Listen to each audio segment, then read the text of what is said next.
This is 3Sports. This is 3Sports, the best sports team in the country. Get interactive with us across all social media platforms on Facebook, Twitter, and Instagram at 3SportsGH. It's time for another edition of Sports Ultras right here on QFM 92.7.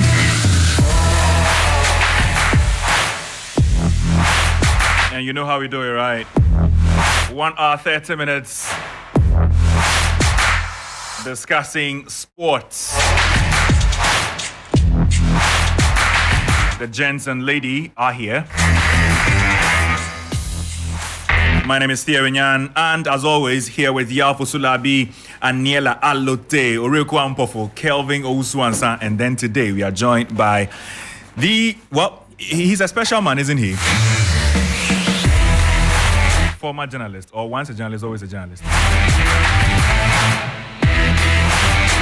These days, he's a big man walking the corridors of the Ghana Football Association and Dreams FC. Maybe you know what I'm talking about and who I'm talking about. Aminu Shadow. Aminu. Subject of a petition. Who is the subject of the petition? Didn't you see my name? I have not seen anything. You have to tell me. Today you are here to say everything. Me, I don't know anything. You were discussing it. I don't know anything. You were discussing it last week. So you are the subject of a petition. Anyway, I was not done introducing him. He is the general manager of Dreams FC and also the manager of the Black Stars. So like I said, he's a big boy.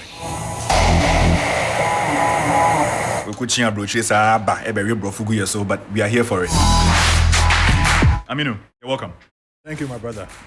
Before I get into a conversation with you, I need my pundits to also echo their voices. So, yeah. Good evening. Oh, Kawawa is here. Yeah, Kawawa is here. Oh, Kawawa is here. Kawawa is here. What's up? He didn't invite me to his wedding, but we did.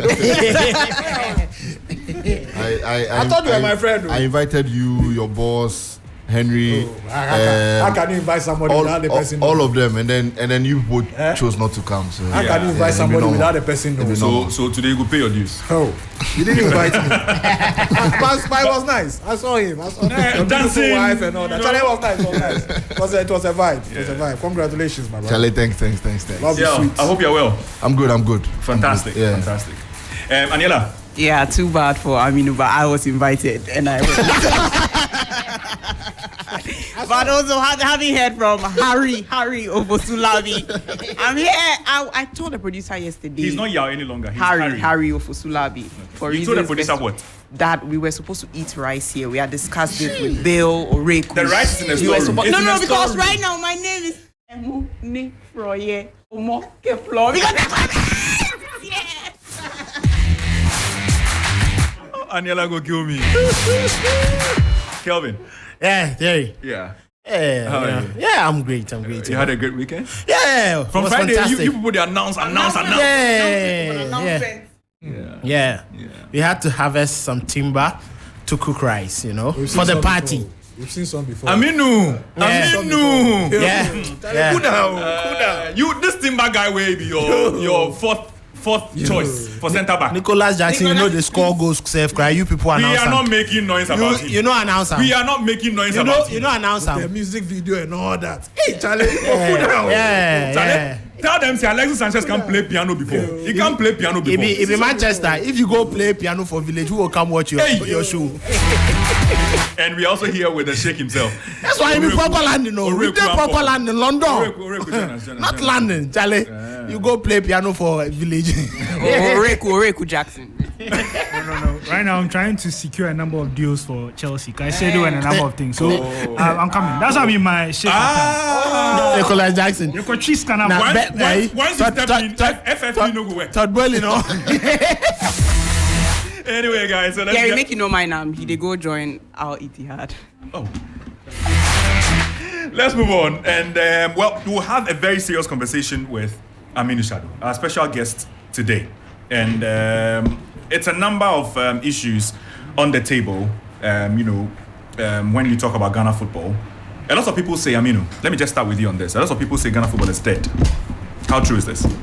Well, I think you're in the best position to tell the people whether No, it's dead or not. I think can't. you are.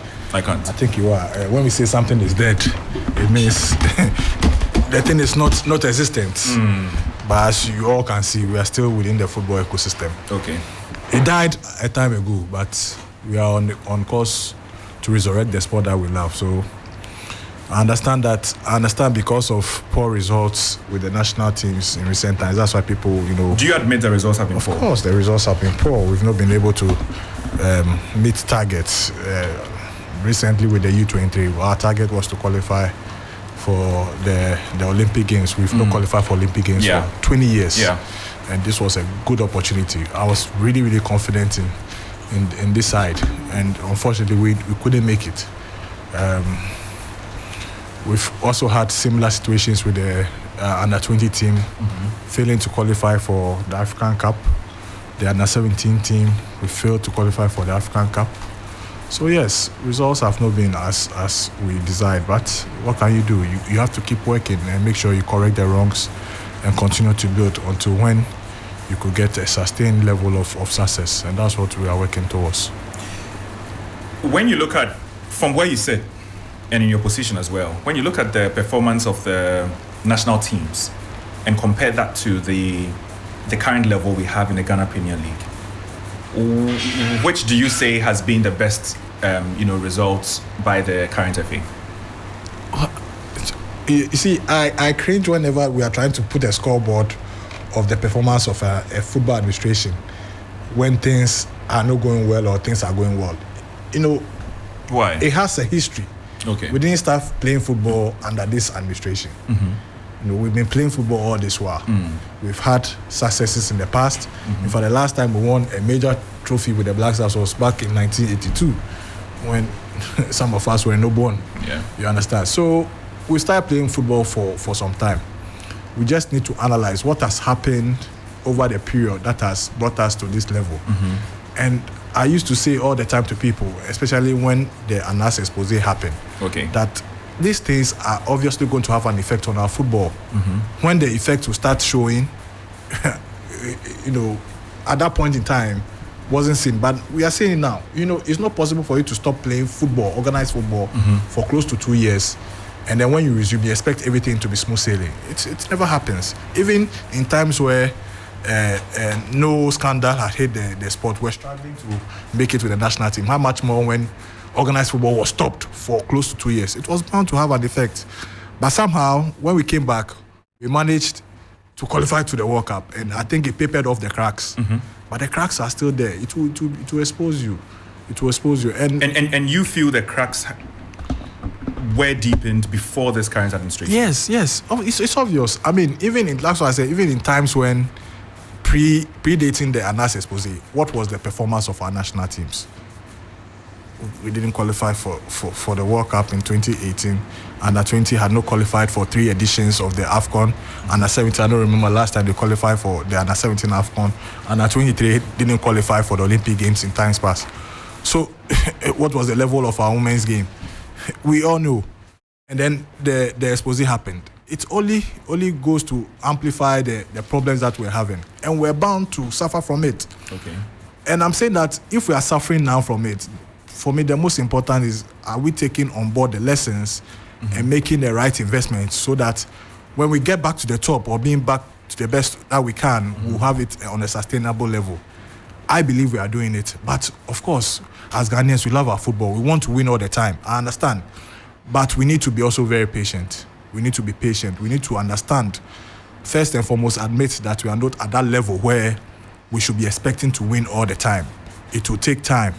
It will take a lot of investment. Are we making that necessary investment? I think we are. We probably need to even do more. If we want to get back quicker enough, we need to put a lot more effort in what we are doing to ensure that we get back to being our best, including our leagues, the women's football, national team, coaching, refereeing. We need to do more. And I think we are doing it. I think this administration is doing it and needs all the support that it can get. Of course, it's a human institution. They will not be perfect. In fact, I keep saying, it doesn't matter who is on the seat at the GFA presidency.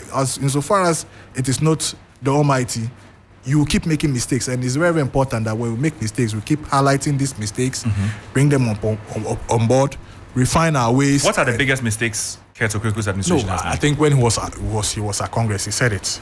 He admitted to making certain decisions that, with the benefit of hindsight, if given opportunity, perhaps he will not make that. Like what? No, he said it at Congress. You didn't have a correspondent. You are here for a few things. But this is one of them. No, so highlight some of the mistakes for us. So you mentioned coaching. Let's start with coaching.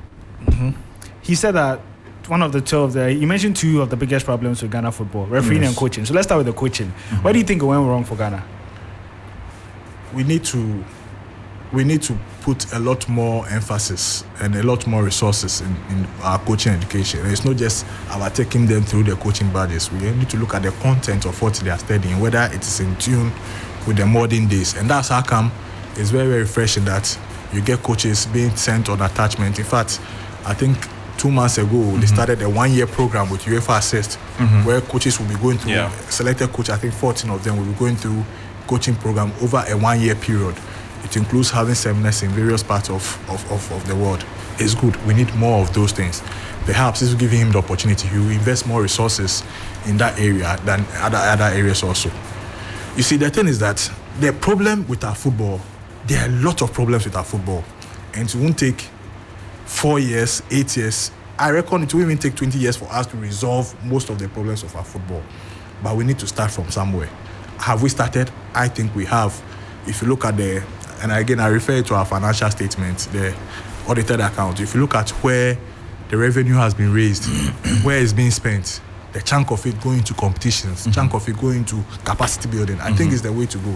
I think we fell off the wagon in our capacity building drive over the years, and it will show, and that's what is showing now. So we need to put more resources, and I dare say that I don't think it will only take even just the GFA to address this problem. The GFA doesn't have the kind of resources and the capacity to resolve all these issues. We need a lot of support, a lot more support from corporate Ghana, a lot more support from the states. The states shouldn't limit its interest only to the national team. Indeed, if they are very interested in development of football, it's not with the national teams, it's with even grassroots football. What is the state's involvement in grassroots football? It's zero. So we need to put a lot more resources. On the state, Okay, I had a question you here. finish your question here. Yeah, on the state, we always see the collaboration coming when it's the Black Stars. I read in the Congress document that there was a kind of stadium audit that you're proposing to government, that you look at all the pitches across the country and look at where we lack, and in collaboration with government, try and solve some of the issues with our infrastructure and all that. I'm just wondering, what is it like collaborating with government? Is it a case that you've tried and they're not coming back, or you don't think you've done enough, or governments are just not interested? Why are they so laid back when it comes to football development, but they only come alive when it's the Black Stars? I think the best person to answer is when you have somebody representing the government on this seat. They will probably be in the best position to tell you. But from the FA's point of view, I know there have been several engagements on several aspects. For instance, tax waivers on even imported sporting equipment, the tax burden on clubs when they play at the national facilities. When you compare it to entertainment, which in fact football is also entertainment, can be considered as entertainment. We are paying way more taxes than other sectors.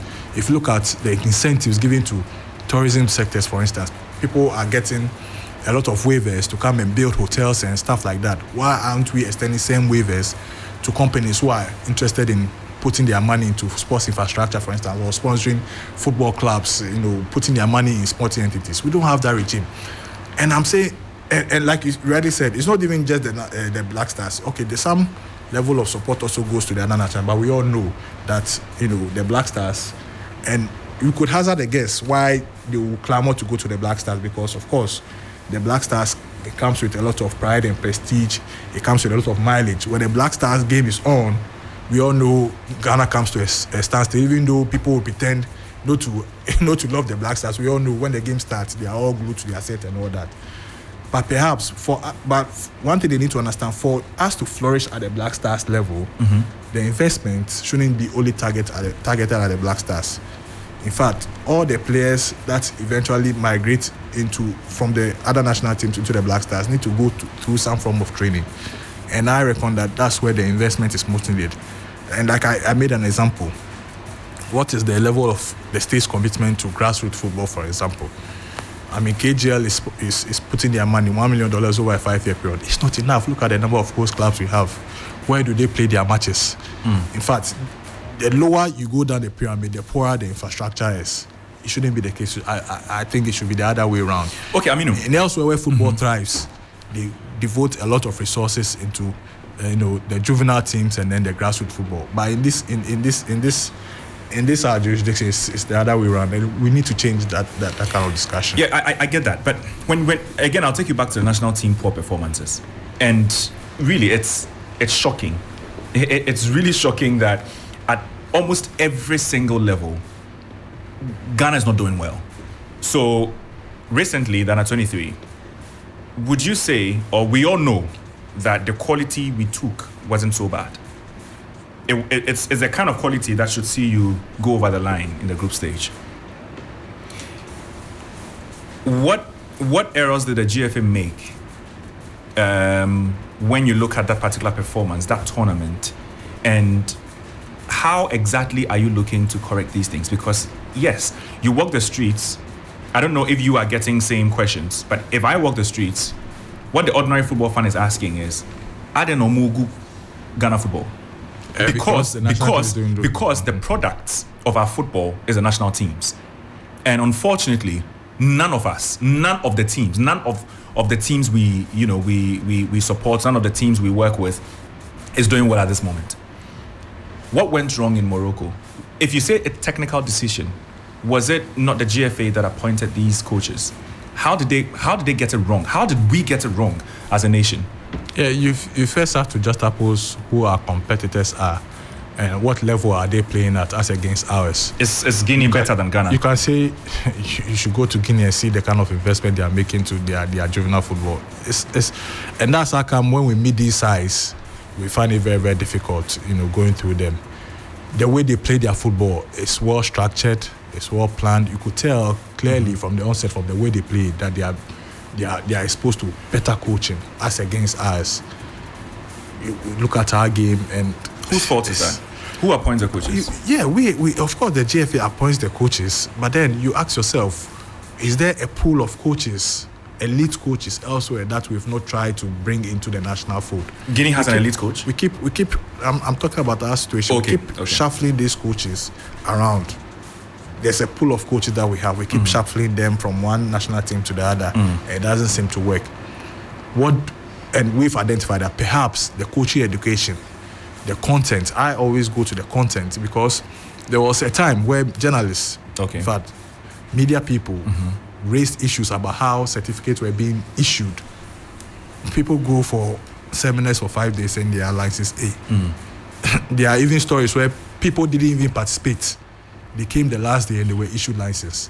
These things will always come back to bite us. And I'm saying the reality is staring us in the face. We've seen that over the years, we've not done so well with these things. Can we look back at them and see how we can review, put more resources in there, and bring it up to the level where we ought to be? It's a gradual process. I think we are doing it. But like I said, it goes way beyond the FA. If we want to get our football right on all levels, we shouldn't only be looking at the GFA. Yes, the GFA is the first instance call because they are the mother body regulating football. But then what are we doing as a country to help the GFA take the right decisions? And here comes in the resources.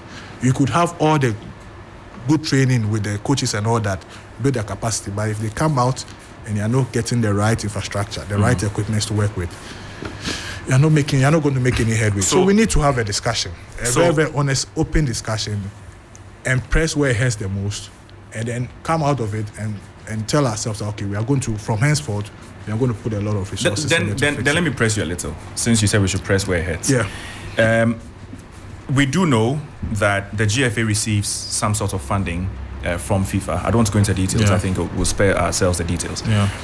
How exactly have we invested these funds in the development of our football, especially when you look at where all the national teams will do pre-tournament camping, especially the age limit teams, the under 23s, under 20s, the under 17s, both ladies, girls and boys. How exactly have we prioritized that facility? I was in Morocco for almost 3 weeks. Yeah.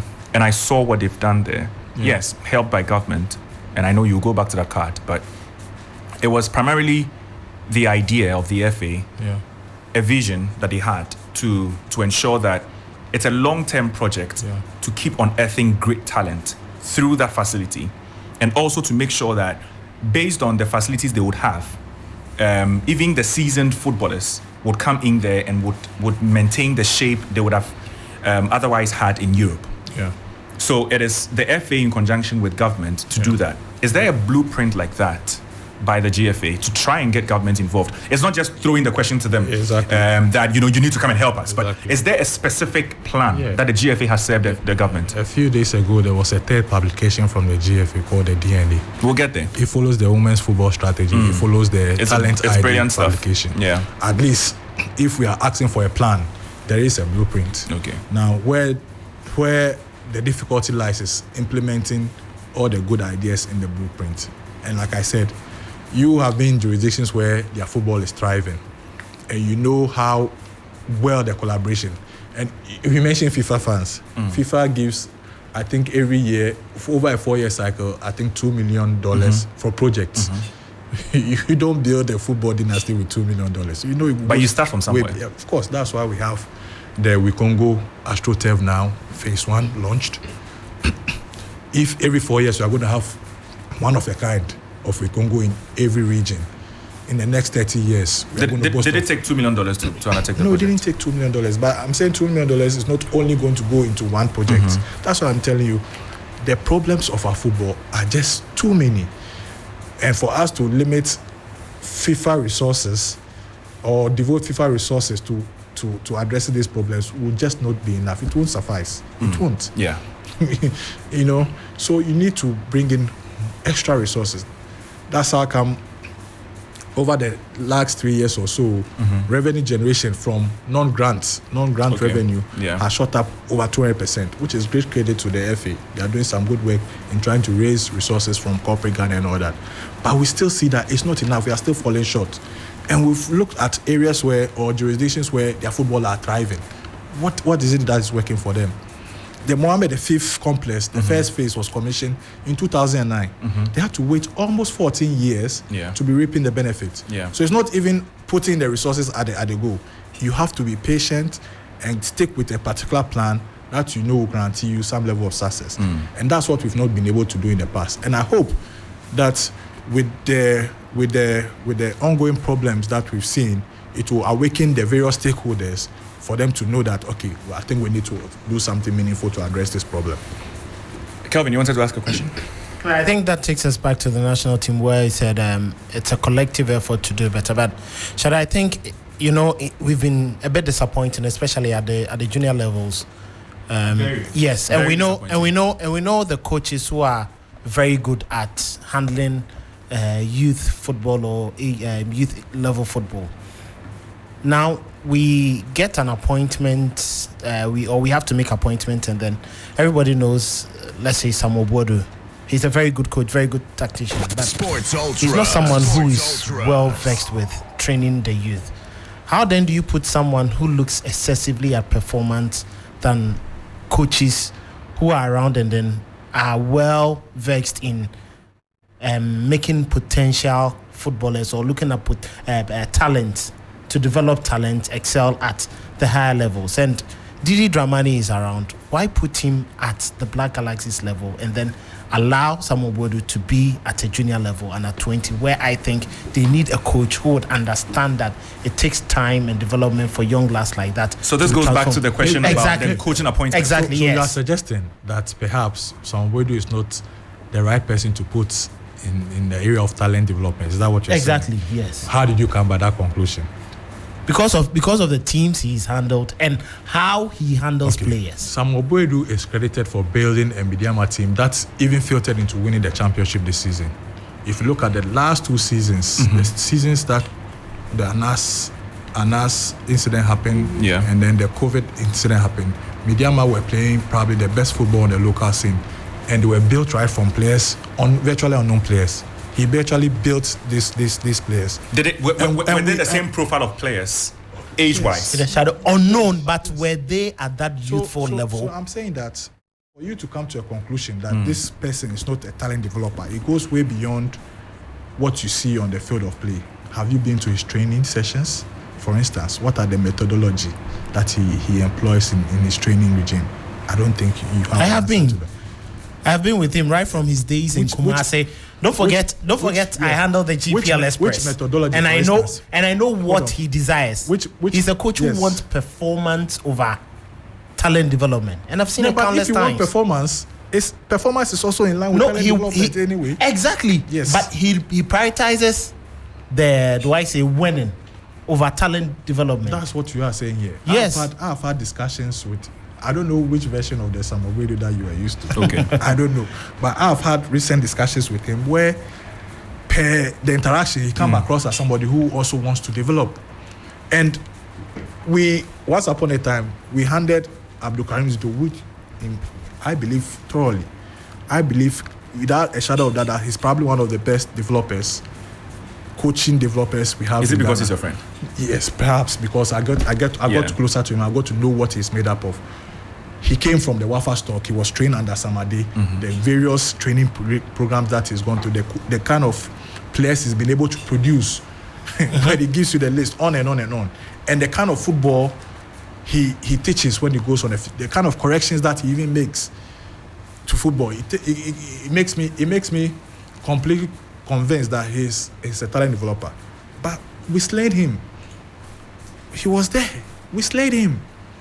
Wabon, Wasa, perhaps in that moment of time he didn't get it right, but we castigated him. So which other talent developer do you reckon that we should bring on board that we've not been able to do? Maybe you can help us. No, there's Kasim Mingolo Kansi.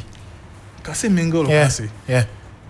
Okay. If you put him side by side and Didi Dramani, tell me if Didi Dramani isn't better instead. Yes, two. We have about 7 national teams. We've mentioned 2. Yes. How do we cater for the rest? And by the way, Kasim Mingolo Kansi is one of the 14 coaches who are on the 1-year program for the UEFA assist, by the way. So in a way, we are bringing these people also in the fold to try and build their capacity. Who knows? They may be in the offing for national team appointment. In Qatar, Samuel Bodu was one of the local coaches that was asked to serve as interns. Yes, I would describe them. Yes. From what you've seen so far, has he learned anything? It will be very, very unfair for me. Honestly, it will be very, very unfair for me to run a scorecard when I have the opportunity to do that. It's not a scorecard. I'm only asking. Yeah, based on what you've seen. I think he has some learning to do. But that's what we've been talking about. Even all the coaches, the boys are learning, the coaches learning. Even the Zito that I cherish, I sometimes have argument with him, and he considers, okay, probably I need to update on this in this area or the other. So as for learning, there's no stop to learning. I reckon Boadu has to learn about a lot of sectors about what he does. That's probably your reading of the issues. When he handled Mediema, one of the best coaches we've seen, when he took on Hearts of Oak, we saw his quality drop just a little bit. And I wouldn't blame him because of the politics and the size of Hearts of Oak and all that. Do you believe he's a good coach? Yes, I do. So, you see, a good coach is a good coach. Yes. But it doesn't mean that Jose Mourinho would manage the England under-20 team very well.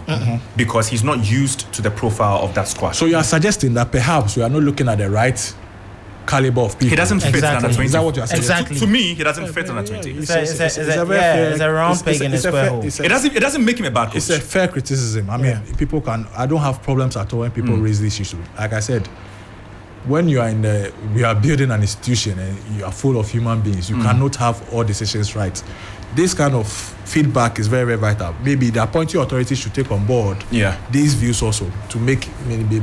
Perhaps, in terms of the things that the president was admitting to, perhaps it could be one of them. Given the opportunity, the benefit of hindsight, and what you've seen so far, he probably gave people opportunity when they didn't actually deserve or merit it. Per what Kevin is saying, maybe we should take a. Carl wants to ask a question, but my last question to you before he comes in: does the GFA need to press the reset button when it comes to the appointment of coaches for our national teams? And I'm talking about the appointment of Milo.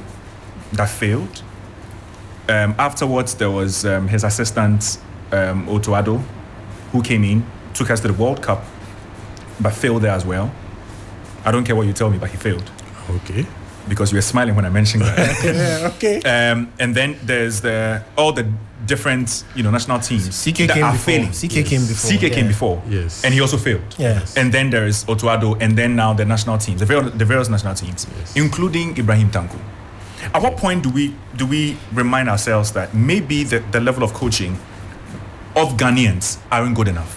And this is my last question before Carol comes in. And therefore, the alternative is to probably bring in expatriates. I don't know what the solution would be. It could be one of the. It could be one of the alternatives. options. And I'm yes. saying that in all these things, it will come back to one thing: resources. The availability of resources to go get. If we want, The GFA has resources, as we heard in Congress. You are dashing money left, right, and center. I'm telling you, the resources are not enough to cover for all or cater for all these issues that we've highlighted, especially in the coaching area. If we want quick fixes, we want instant results. We know coaches around the world who give instant results. Are we able to afford this kind of or attract this kind of coaches to afford per our profile? I don't think so. But the age limit, they pay them. That's the point I'm making. You're actually reinforcing the point I'm making. So if this is what we want to go there and be winning. Hitman, just go into the room and bam, bam, bam, bam, get it done. Then we should be looking at how to get the resources to go attract this kind of people. But that is not sustainable because these people, expatriates, we all know, they'll come and go. What's the sustainable model? Is to get a group of coaches, as we've done before in the past. If you read the history of football in Ghana, football thrived in Ghana most during the era where there was a strong collaboration and direct funding from the state institutions, including national teams and clubs. When the state used to use its factory clubs, the state enterprises that had clubs, football, local football, and club football on the international stage were thriving, and it translated into the national team. We've gone over a 30-year period where we've not been able to have it right because these state enterprises no longer support football. Perhaps, why don't we go back to that model? So I'm saying it comes back to the same thing. Resources, funding is key. Funding is very, very key. I run a football club, and I know how. We'll come there. We have a number of things to talk about. It's extremely difficult running a football club in the kind of regime that we are in. Yeah. We need to change things. If we really are serious, want to be serious with our football development, then enough of the talk. Yeah. So mine is not a question. It's just I just want to understand one thing. So Aminu was saying that when Karim Zito was coach at that level, everyone says Wabon, so they sacked him and they took him off and brought him. I didn't say because. No, but that's what you said. You said yes, Wabon. I said explain, but I didn't say it was the reason why they sacked him. No, I didn't say that. No, so but you're saying that Ghanaians you were on his back, Ghanaians were on his and then back. he went. He didn't. So when you put the two together, exactly. So no, at least quote me accurately. I didn't say that was the reason why, but I'm saying this is something that happened.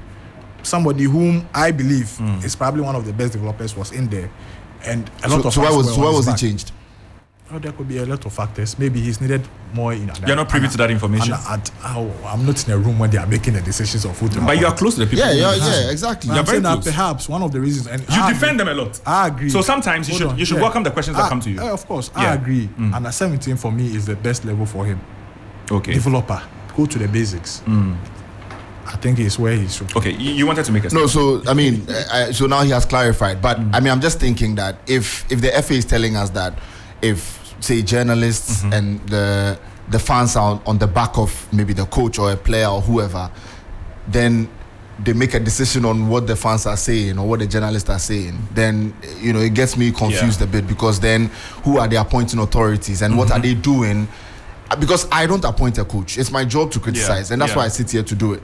So if you are the appointing authority and you know that this guy is good enough for, say, the satellites, They should stick with it. Stick with it. Yeah. Don't listen to me. It's part of the reason why My job is to criticize. I mean, Southgate is one of the most criticized coaches. Exactly, and he's there. And tournament after tournament, he keeps improving. He I keeps actually getting agree better. with you. Yeah. I agree. You see, one problem we have in this country also is the fact that when we start a policy, you have to believe that the policy will work over time. Still believe. If you know you are doing the right thing, stick with it. Yeah, you have bumps here and there, but if you believe in the ultimate vision that is going to succeed, stick with it, put in the resources and see it through. That's one thing that we don't do well in this country. So I agree with you actually. Yeah, and that's the reason why also, back to the story about because I see it a lot on social media, and I just don't like to engage people when they say that journalists are the reason why the football is not doing well. It annoys me so much. It annoys me a lot because I am not the guy who selects Barnier to go and play for Meteors. If I sit on radio and I say Barnier is good, you are the coach. Yeah. You need to know whether he's good or not. If at the end of the day you don't think he's good, come and explain why he is not good for your team. And then you put him in there. It's not my fault. And I mean, you've been a journalist. It's not my fault. I'm not the reason why. In as much as you are not the reason why, you also have to acknowledge the fact that every stakeholder within the football ecosystem has a role to play. We know there are group of journalists who are doing their job very, very, very well. When they are criticizing, I open my ears widely to listen to them because I know they are doing very well. And you think some are witch hunting? We know, of course, but we know this. It's a fact. We don't. Do you have any witch hunters here? Oh, of course not. Of course not. Yeah, when the witch hunting, I think that it behoves on you as a leader to sift the chaff out of that's this. That's the point I'm making. We know. I mean, let's not hide the fact that we know people who are doing hatchet jobs. They just want to hack people that we know.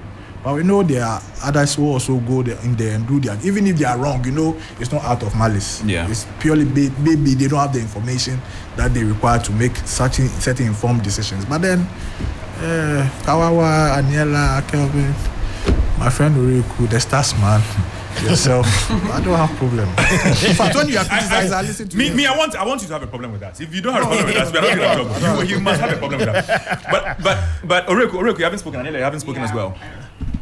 I actually do have something to ask Aminu, but Aminu, you mentioned, some of the investment that is being made into the Guinea style of play, and I'm mentioning that because we recently faced them.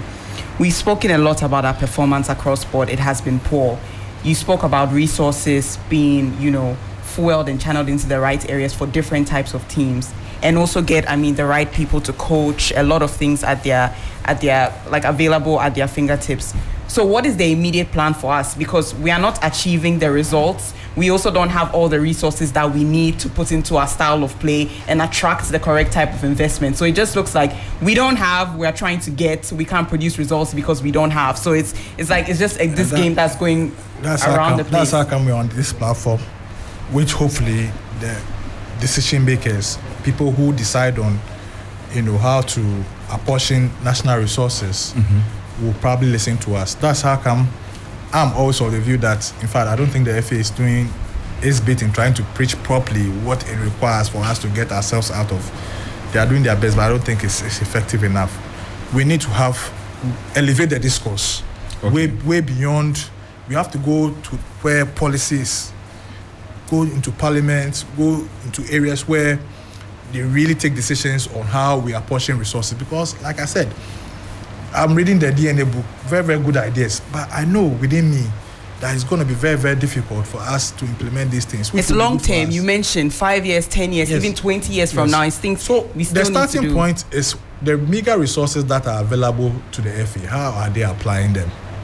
And I keep telling you that go into the financial statement, look at the revenue that are being generated, and look at how it's being applied. It's been applied, but you won't get the results now. So for what you are seeing, for all the training, for all the attachments, for all the capacity building, the results will not be felt instantly. But then it's being done, and hopefully with more resources, we could up it and even catalyze our growth in somewhat. And then in some few years to come, we should be able to see results. That's how these things work. They don't happen overnight. So to answer your question bluntly, you won't see the results immediately, unfortunately. We will not see. So your work is like the Ghana card. It's later. I don't know about the Ghana card. But the truth of the matter is that if you want to build sustainable success, it takes a lot of planning, it takes a lot of funding, and it takes a lot of patience. Yeah.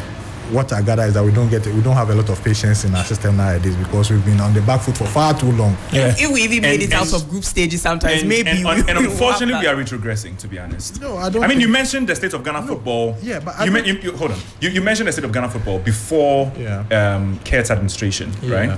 In 2015, we were in the final of the AFCON. Yeah. In 2017, we exited group stage. Yeah. A very, very difficult group. Yeah. That had Mali. We beat Mali. I think we were in the same group with Egypt, I think. Yeah. we still went further. Yeah. 2019, miserable. Tunisia. Recently, miserable. Yeah. You spoke about the World Cup. It was great that we qualified, but to think that South Korea advanced at the expense of Ghana. I'm highlighting a few things that, and this is just with the national team. And again, maybe we'll move on from the GFA as a whole, and we'll now streamline the conversation. Yeah. You are the manager, the team manager for the Black Stars. Since you took over, what have you seen as something that we can definitely better? Because you are in the camp.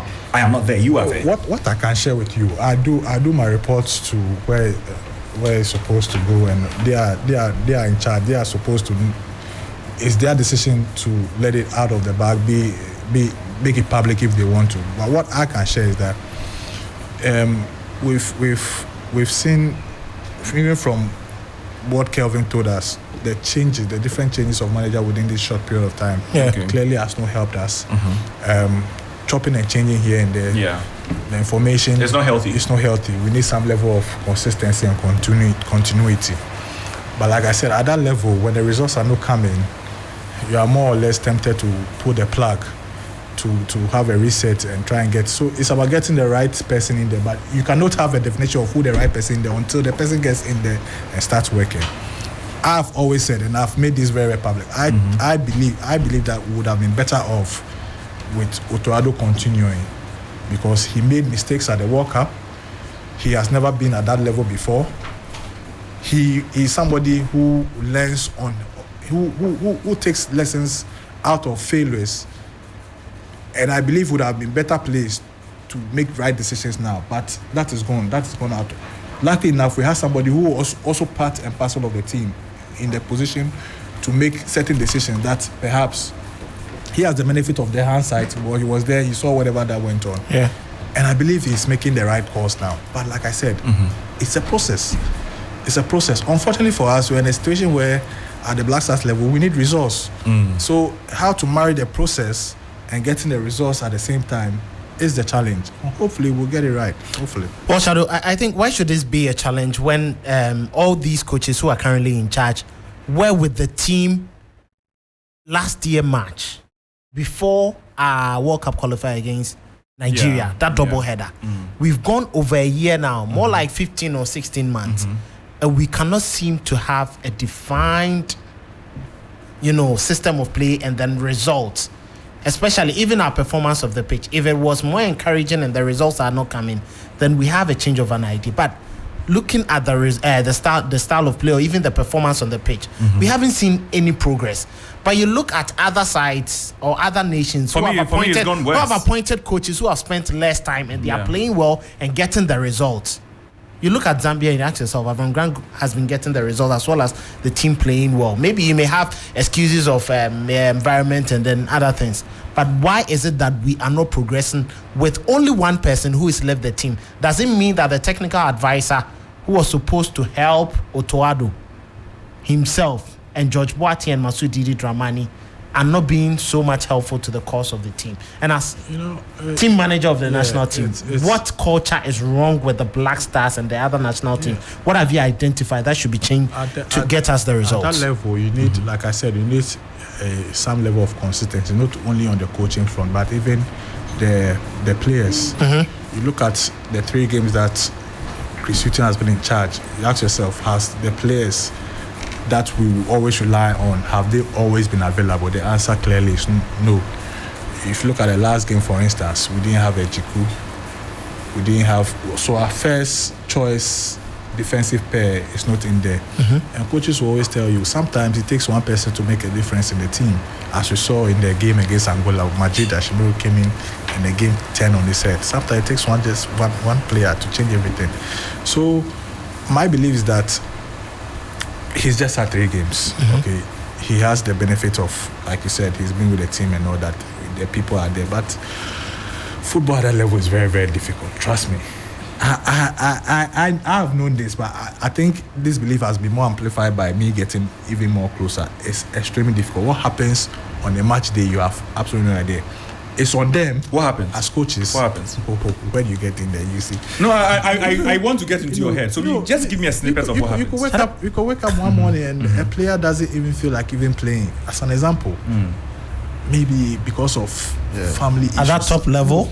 It's normal. It's their job. It's their job. Yeah, I understand. I wake up sometimes and I don't want to present. But I come to work and I don't want to present the news. There are days where you sit behind the console, you finish the show and you realize, I could have done even much better. Oh, there are days where of course, we are all human beings. Yeah, that's the point I'm making. Yeah. You can have off days sometimes.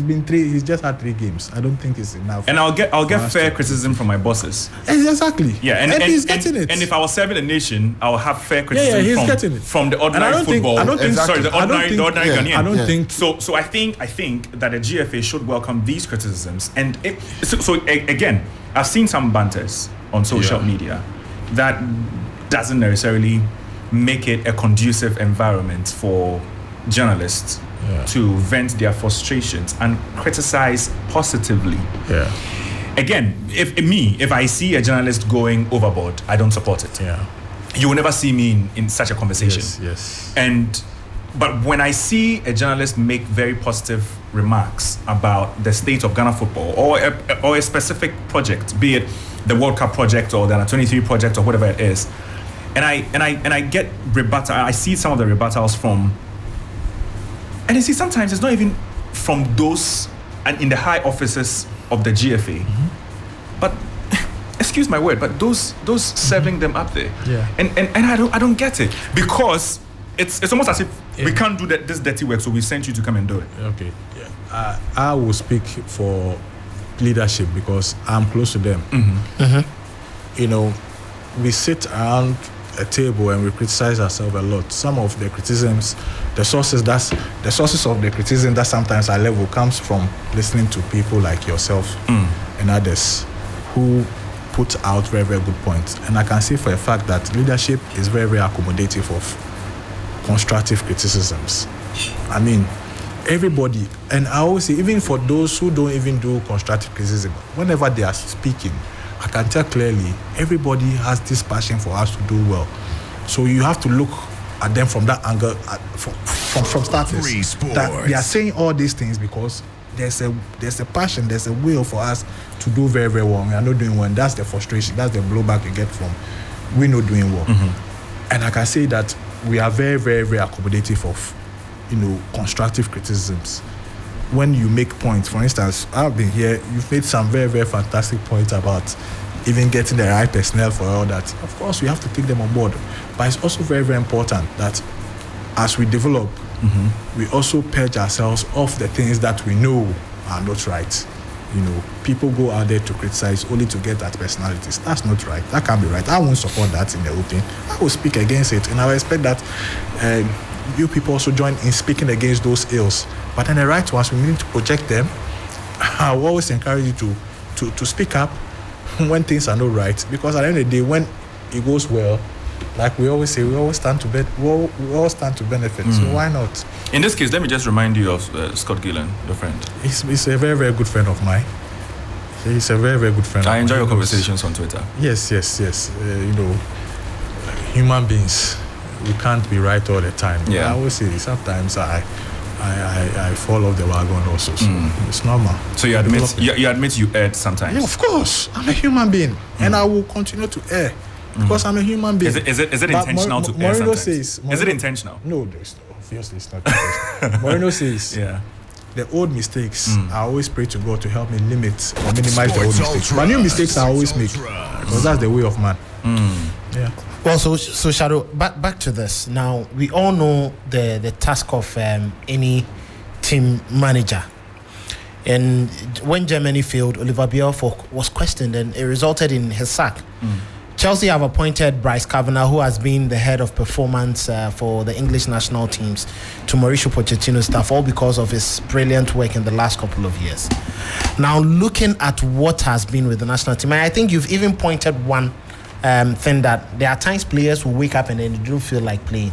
How are we going to resolve all these differences? And how are we going to put a stoppage on calling players who are not performing at a higher level to represent the national teams? And then later we would have answers that you don't call players based on statistics and current performance, how are we going to have a seizure on that sort of culture that exists? And players who don't want to play. I can tell you for a fact that the culture of calling players who probably are not on form or statistically know the best will not end, because every coach call their players based on whatever reasons they have. I've been in jurisdictions where call-ups have been made to players, not necessarily because they are come to do a job on the field of play, but because of what they bring to the dressing room. Some sort of balance, some sort of authority, some sort of respect. When at the expense of someone who deserves a spot in the national team. The point I'm making is that at the end of the day, it's the decision of the coach. He comes in there, he calls the players based on whatever criteria that he deems fit. At the end of the day, if it doesn't go well, he carries the cross. That's always been my position when it comes to call-ups. But I understand when people also criticize based on statistics and all that. It's good. I mean, how do you call it? There's this English player, Phillips, is it? Carl Phillips. Who never plays, but it's always within the English national. I see a lot of criticisms from the English media, for instance. But people understand that, okay, he is a Southgate boy. He needs him for whatever reason. He needs him there. Okay, but it doesn't stop people from criticizing. That's why I'll never stop people from criticizing, especially when Oriku brings us stats that proves that statistically in this same position, this player is better than this player. I don't have any problem at all. But at the end of the day, it's one man who is supposed to do the job, and he makes the call-ups based on maybe the system is going to play, what he needs from the individual players and all that. So, but is it really one man? Because I can quote several members of the GFA who have mentioned that there's a technical committee that sort of approves the squad. And so is this something that they are aware of? That they approve. When I say, look, and I'll tell you this for free. Okay. The final approval of any squad is the coach. So the coach supersedes that committee that looks after the squad. If at the end of when he makes a call up and there's discussions and people I've had situations where Chris Whitton have even made some suggestions to him. At the end of the day, it's only suggestions and advices. If he sees fit that, okay, based on what you are telling me, I think there's a lot of sense in it, I'm going to amend my squad based on what you are telling me. It is his decision. If at the end of the day he says, no, this is what I'm going with, it is his decision. And that's how come when they don't deliver, we go at them, isn't it? The approval, the authority, the final person who authorizes a squad is not anybody but the coach. But of course, I'm not naive enough. I've been there. Even before being there, I know that people, even for people like me who have no sway when it comes to call-outs, I get a lot of suggestions from people because they think you are closer to the coach. You can whisper into his ears and all that. So yes, suggestions can be made. Arguments can even arise from these suggestions and all that. But at the end of the day, it is the coach's call. For being the coach's call, do we have a high performance analyst for the Black Stars? Oh yeah. And we have actually two. Yeah. All right. And when do they come into play? Because the Black Meteors trained without a video analyst, but just before their trip, you have a video analyst joining the team. And with that, how then does planning be put into effective play here to support the team to achieve at that top level? Did we misplace our priorities or we did not plan well at that particular point? You go back to the main problem again, funding. In my opinion, at that high level, we should have people who are working full-time around the clock on that project, whether there's an assignment or there's no. In fact, the work of those people are more amplified when we are not even in camp, because they need to monitor a lot, they need to interact a lot, they need to speak. I know those who are there are doing their best. Yeah. I see the limitations in the work they do. If we have more funding, the team manager should be a full-time job, but it's not. Yeah. I'm working part-time. I have a full-time job that I do. I only go and do my job. Sometimes I even sacrifice my full-time job to go and do the job of the national team. If we have more resources at our disposal, like it's been done in elsewhere where football are thriving, we can get these people on full-time basis so that they can give us better quality. That's my problem. That's my problem. We are not getting more funding and investment because we are not performing. Yes. And we need that. So it's a cycle. So we have to make the best out of the situation we find ourselves in. Okay, so from what you said as team manager of the Black Stars, where do we go from here? We clearly know the teams that we are up against for the World Cup qualifiers. do you promise Ghanaians that we are qualifying? We are qualifying Look. to the 2026 World Cup. How can I promise? I want us to qualify. I don't care what you want. What I want is your word that you would work to make sure that we qualify. Okay, I can give you my word that I'll do whatever I can in my capacity, and even beyond my capacity, to ensure that we qualify. That I can give you. I can give you my word that I'll do my utmost best. Okay. But it doesn't only rely on me. It relies on you yourself. Me? Yes. What role do I have to play? A lot. Tell you me. think the players don't listen to you? They listen, eh? Sure. So if I criticize, The players don't take criticism well. and they don't. Yeah, exactly. And is the reason? No, they don't. They do. Shadow, they don't. Listen. They don't. Look, let me give you one example. They I don't. won't mention the player's name. I won't can mention give the you an player's example. name I can mention the player's name. Shadow. I was very, very vested in because it's a positive example. Asamajan. Okay. You know, I used to be his publicist. He is probably one of the most criticized players. The most criticized player. He takes criticism very, very well. Hey! Especially. Why I say You go top block right now. Why I say Today, tell somebody say that boy gets 6 followers. Exactly. Yeah. No. Yeah. Especially when it's based on his performance on the field of play. He himself is his number one critic. But when you are criticizing and you are you are not criticizing, you are just attacking him. Obviously, he's a human being. Me, if you attack me, not because of my work, you attack me because I have a big belly. You want to body shame me. If I don't take it, well, I'll block you because I don't want to see it. You understand what I'm saying? So the role you have to play is that when you are criticized, like you've been doing anyway, do it properly. When you do it properly, I don't think people will have problem with you. But when you the thing is, attacking a player, you see, the thing is that fairly, we don't. Many of us here do not attack players. Yeah. We only say when they are ineffective. Like Atisiki conceding 7 goals. Exactly, like conceding 7 goals in Qatar. You don't concede 7 goals in Qatar. You have to look into it. It's not I'm not looking. It's not as if Atisiki rolled the ball into his own. No, I mean the thing is that maybe the first line of defense didn't do their job well. I'm not taking that. He's the man in post. He's the one in post. You should take that. No, I'm not taking it. You should take that. No, he's the one in post. The thing is that you see, it is football. It's high level football. Yeah. You are goalkeeping at the World Cup. Yeah. So if you concede 7 goals in 3 games, I should say it, and I should be comfortable saying that you were if poor. Atisiki hears that, You understand? should not be And I'm upset. just saying to Shadow But that he will be there are upset. many times that we've not attacked players. We've only said what they did wrong, and they still do not give us an interview when we call them. I also see a lot of times where people really attack players. No, those are those people. I'm talking about us here. I'm talking about us here. So the players don't take it well. So Kawa is That's the thing. personalizing the conversation. I'm just saying the players don't take. They don't take criticism well. them all the time. They don't. They do take it well. They don't. So They don't. Like I was saying, all of us have a role to play. We want to do well. If we want to do well, let us all try and do the best of what we are doing to ensure that we all do well. So I think we want to do that. That one they don't. Even the captain doesn't take criticism. Yeah. They don't. They don't take But you know criticism this. well. But you know this. I don't know. But you know this. I mean, you know this. Okay. So How don't they take it well? Aniela wants to leave. You go back. Me, I'm going to read news. I just want to ask Aminu something. Hey. Okay. I mean, during your time in the UK, did you visit the Emirates?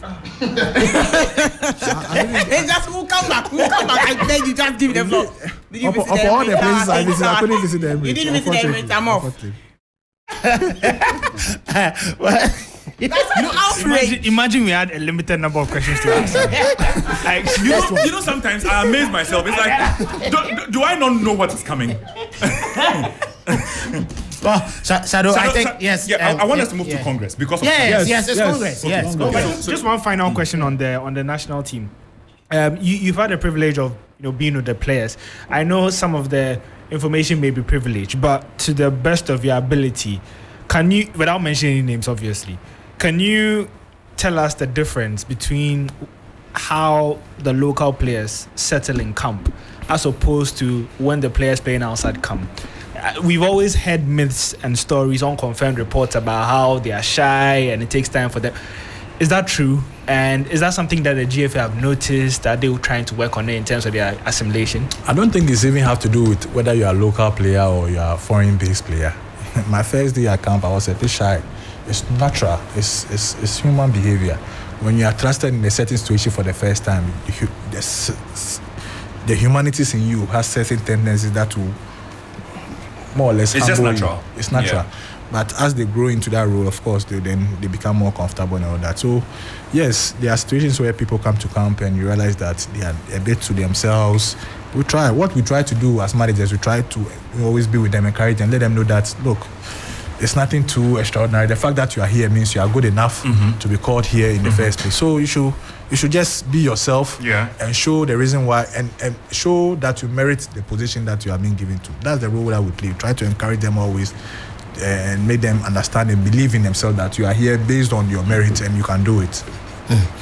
Well, Terry, Congress. Back to Congress. Shadow, you just spoke about limited resources and then being put to proper use or the most prudent decisions being made out of the limited resources. The last time we were complaining about, or do I say at Congress, there was this proposal of football boots and all others talking about making football better. Why are we still pampering our football clubs with footballs and just making excuses that it is difficult to run football? It's like the politician that says, You call it pampering. step out of your house. You go Kwan Sama. Yeah. You call it pampering. Okay. Yes. It's not? Yes. I don't You are an think- administrator yourself. Don't you think it's better playing a 10 team league where the clubs can afford the basic things like Okay, football it depends. and football boots? It depends on the level in which you are speaking. Okay. I don't think there's any Premier League club that would not be able to afford football boots or footballs itself. I don't think so. What it is that when you have your mother body giving you this equipment, it means resources that we use to purchase this thing can be applied elsewhere where it's even needed the most. Exactly. So for instance, I used to buy 30 footballs.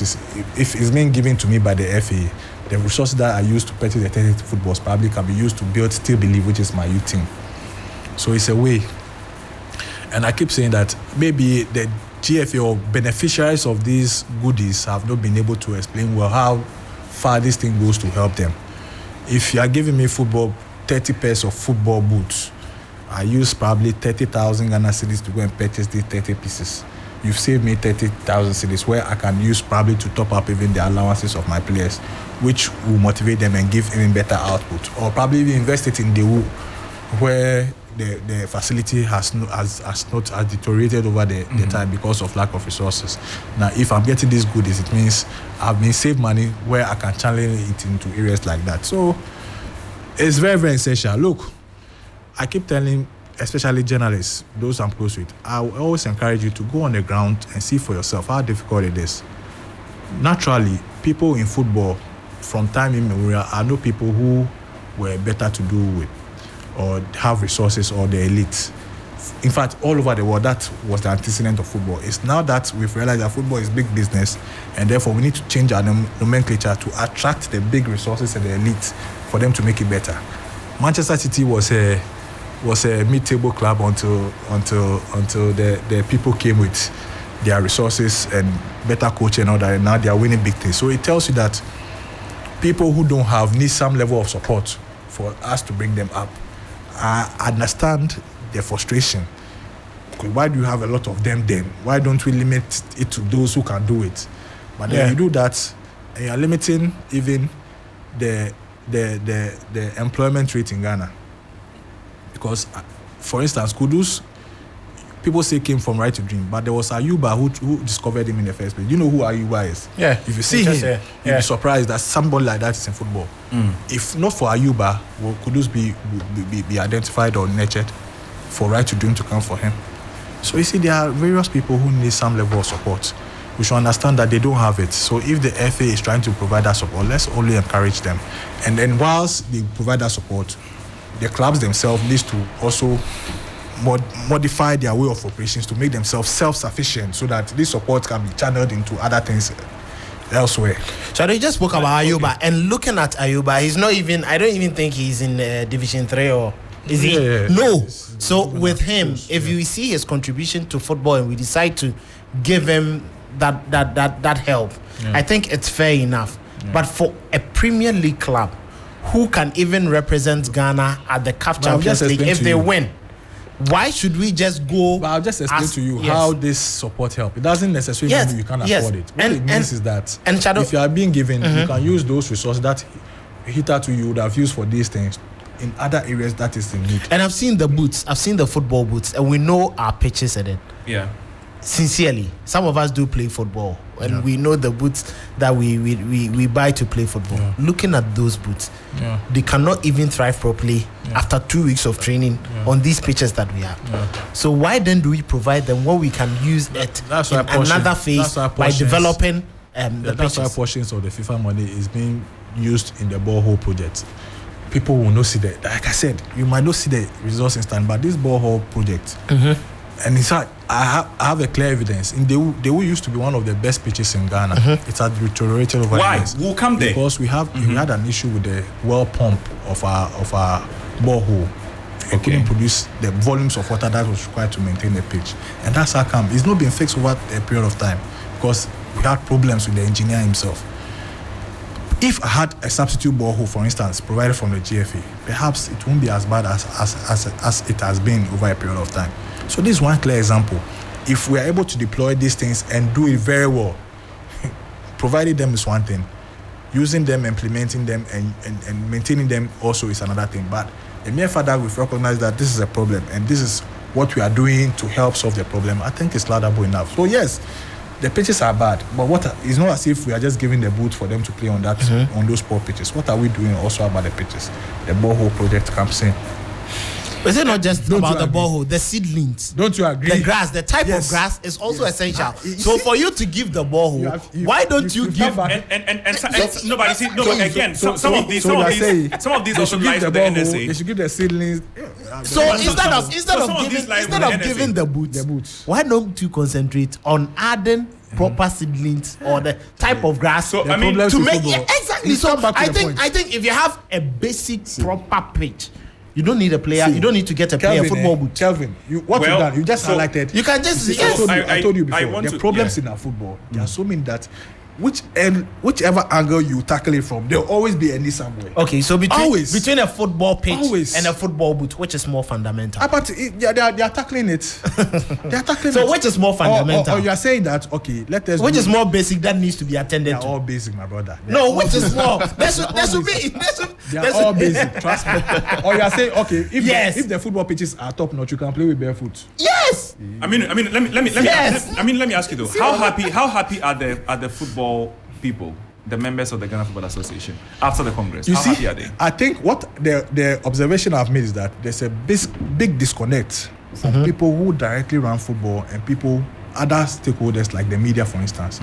And that's how come a lot of the media people were very disappointed with what happened at Congress. But football people are not.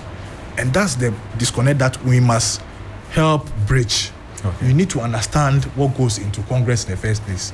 And therefore, when you are going to Congress, you don't expect that you have debate upon debate, when especially it's not stated on the agenda. That's how come a lot of media people were left very, very disappointed. And I could understand why. I would be disappointed if I were a media man. But I was not, because I know exactly what went into Congress. So your disappointment and the disappointment of many who were complete, Congress was... I didn't say I'm disappointed.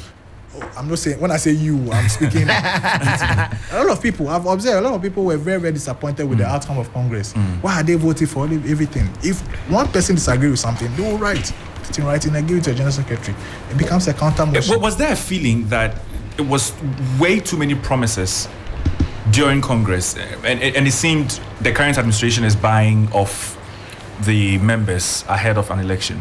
I'll refer you to Gianni Infantino's last Congress before the World Cup, where he announced that this World Cup is the most successful financially, and how the finances they've realized were going to be used to benefit the member associations. Would you say it was also promising and buying off people? I don't think so.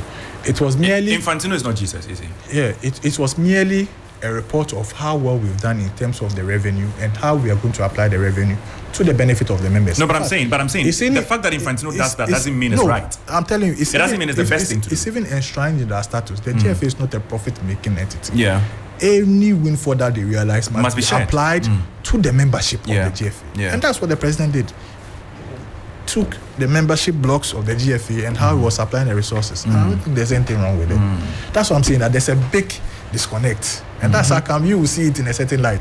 But if you are very, very in tune with the regulations, with the statutes and the dictates of the GFA, I'll go through some of the key promises that were made. Just give me a second there. Okay, so 1,000 Ghana cedis monthly allowance to regional referee managers. It's a good thing, isn't it? It is. The RFA chairman will be getting 4,000 Ghana cedis monthly, and vice chair will be getting 1,500 Ghana cedis monthly. It's probably not even enough.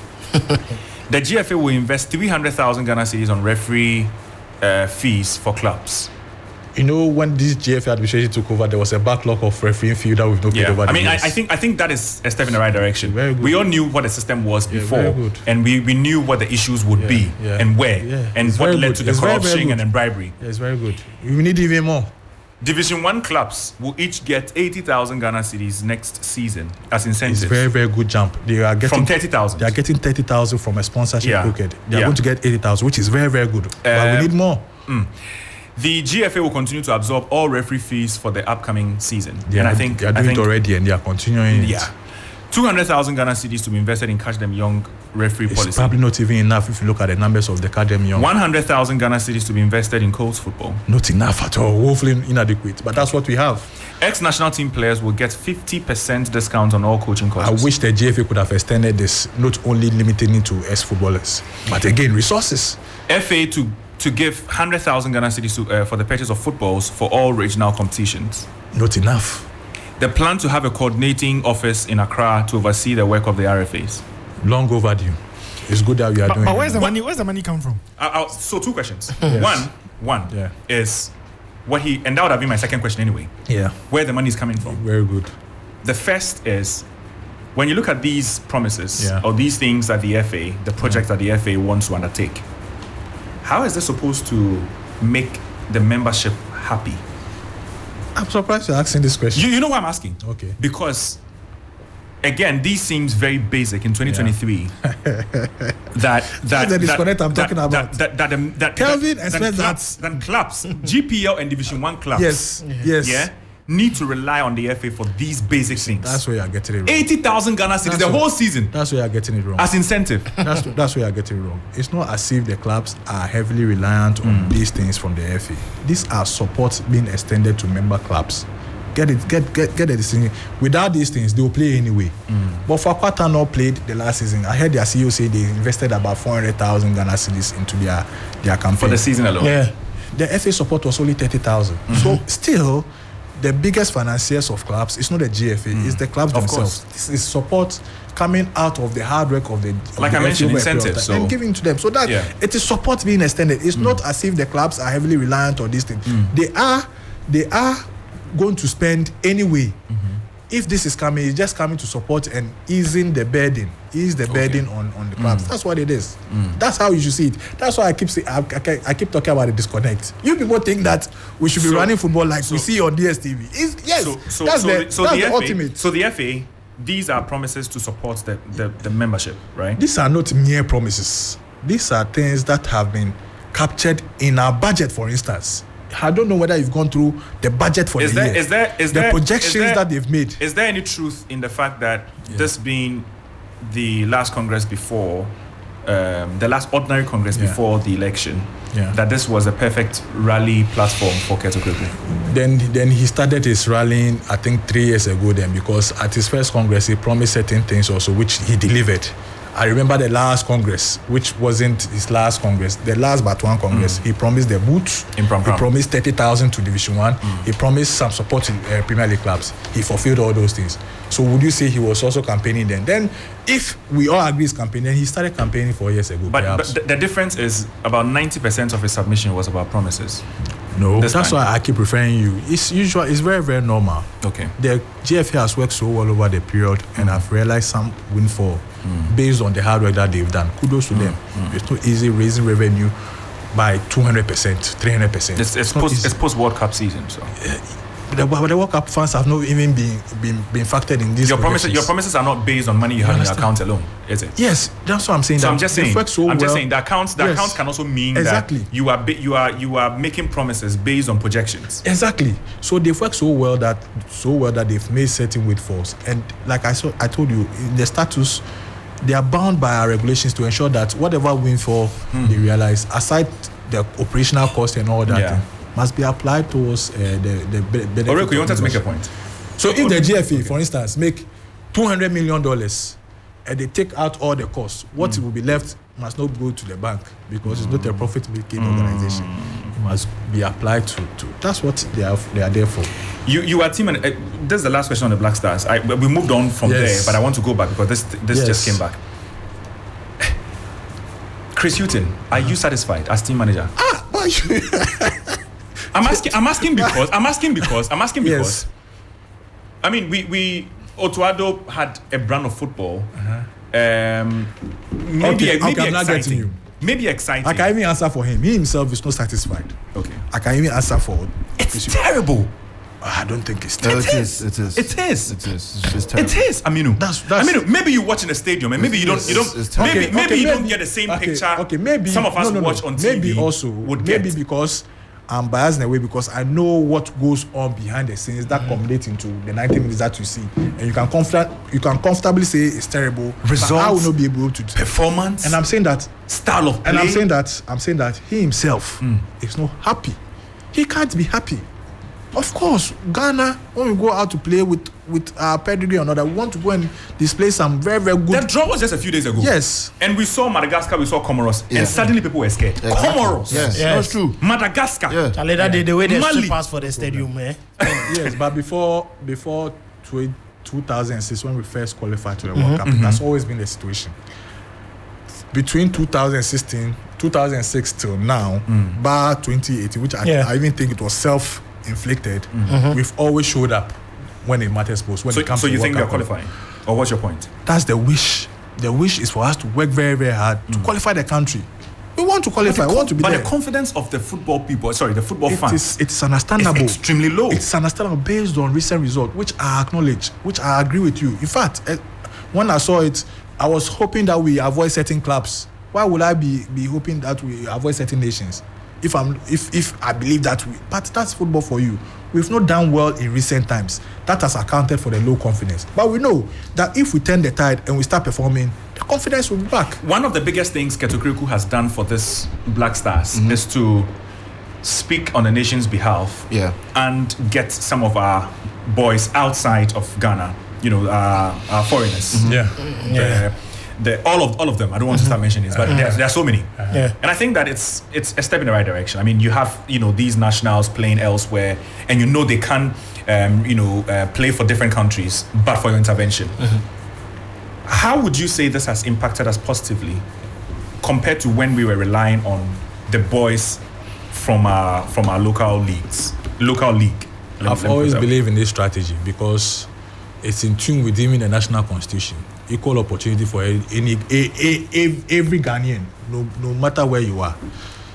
Once you're a Ghanaian, what qualifies you to play for the national team? The first qualification is your eligibility, whether you're a Ghanaian, nationality. If you're a Ghanaian, you are eligible to play for the national team. I am eligible to play for the national team, provided I am in good form, in good shape, and the coach, I catch the coach's eye. So I think it's in the right direction. I don't think we should criticize these things. And it's not as if I'm not criticizing. No, what I'm asking. I'm speaking in general. It looks like the Black Stars may have been doing better even without these guys. They come in and nothing changes. So really. we are just widening the scope of people eligible, and that's how it should be anyway. The first criteria for playing for the national team is your nationality. Has Andre Ayew hinted to you when he's retiring? No. So Aminu, after the eligibility, what comes in next? That's the coaches to decide. They will look at you whether per the coaches' assessment you are fit enough, you are performing enough, and you can do a job for him based on his game plan. At least from the discussions I have with the coach, this is the criteria I'm looking at. He has a game plan, whether you can come and do a job for him, whether you are informed, whether you are fit in the first place, and whether you are eligible. All right, so that brings me back to our selection process of players who are supposed to play. You see, when it comes to selection, like I always say, it's highly subjective. It's highly subjective. No, Shadow, why should it be subjective for someone like Daniel Fiyebane, who is not performing, who is not playing in Zurich, to have a mainstay in a Black Meteors team when others are performing well and have that same opportunity to play? So when you meet Ibrahim Tanko, you ask him, he might probably give you a reason why he selected Daniel Fiyebane, whom in your opinion is not performing at wherever he is. Perhaps it's not only based on his on-field. It can even be history with the team. Banye was one of the top scorers of the U23 team during the qualifiers. No, so and after he was scoring months, penalties. And after months. So I'm saying that you have a good basis to believe that he shouldn't be there. when you meet the coach, put it to him. He might probably give you a counter that might be satisfactory or not. Don't you think it's clear that only performing players at high levels should be representing the national team? And the reason why Bukayo Saka, as young as he is, would come and play, and others will sit on the bench. Exactly. Yes, that's how it's supposed to be. So why is it not so in our case? In the ideal sense, everywhere in the world, when they call the national team, it should be players who are on tip-top form. But we all know that all over the world, when they make collapse, it's not all the players who are in tip-top form. I'm giving you just one example. Who? Calvin, what's the name? Calvin Phillips. Calvin, when was does he play? He doesn't play. He doesn't play. In Bania's case, he doesn't play. Babaraman, and I intentionally mentioned Babaraman because I mean, on both sides, you relate with him. At the Black Stars level, you are his boss there, and then of course at club level, you worked with him in the past. Babaraman starts for the Black Stars even when he's not in top shape. As we speak, I will not doubt that the next Black Stars outing, Babaraman will start, even if he's not getting playing time at POK. Okay, so when it happens like that, when you get the coach, press the coach for you are the team manager. You are the team manager. Yeah, but I'm not the one who selects Babaraman. Okay, but you know, so there should be when it comes to national team, when it comes to national team management, when it comes to national team management meetings, you are definitely a part of it. So with this is your sentiment. Yeah. Whenever I'm in a position where his name comes up and he's in the same situation that of course you draw the attention of the coach. That's why I'm giving you an example. Have you ever drawn his attention of to course, something? Even his starting lineup. We work as a team. People bring ideas, but at the end of the day, he weighs all the submissions that everybody makes, and he makes a decision. So Shadow, these are technical questions, which are the coaches. Let me ask you a question for the team manager. Now, we've heard several stories about the Black Stars, a culture in the Black Stars team that comes off as apathy. Sometimes you watch the games, there are certain players who are not running, they are not giving their all. They don't look like they want to play for Ghana. Now, I was at the AFCON in 2019. Several issues came up. There were issues of girls visiting the players in their rooms and all of that. It came out. You know... is it true? No, I'm not saying it's true. I'm just saying that it came out. I can tell you some that I know are true. Quite a number. You see, exactly. You saw girls from the players' rooms. I can tell you some. It wasn't during the tournament. It wasn't during the tournament. I don't want to mention. So, is it in recent times? I protect me as a journalist. When I'm given access, to the Black Stars or to the national team, thank you. I have an obligation. That's what you do to sift information. But this is something that you must help me with.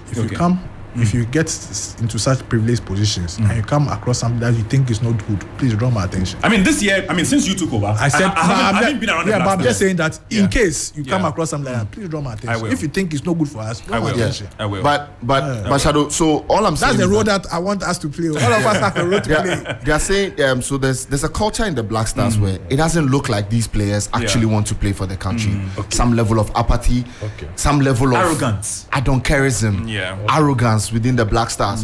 Now, as team manager of the Black Stars, what are you doing? One other thing that I would want to say also is that how do players of Ghana play a game, whether they lose or they win, come into the mix zone, see Ghanaian journalists and are rude to the Ghanaian journalists, or they just walk past the Ghanaian journalists and go and speak to other people. Speak to a John Bennett of BBC. You understand? So it's very good. This is what I'm talking about. What are you doing to stop these things? All these things are the feedback that some of us are looking for. We'll take it on board.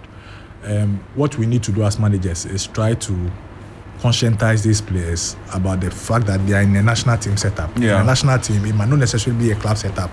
The demands on national team football are far different from in a club setup.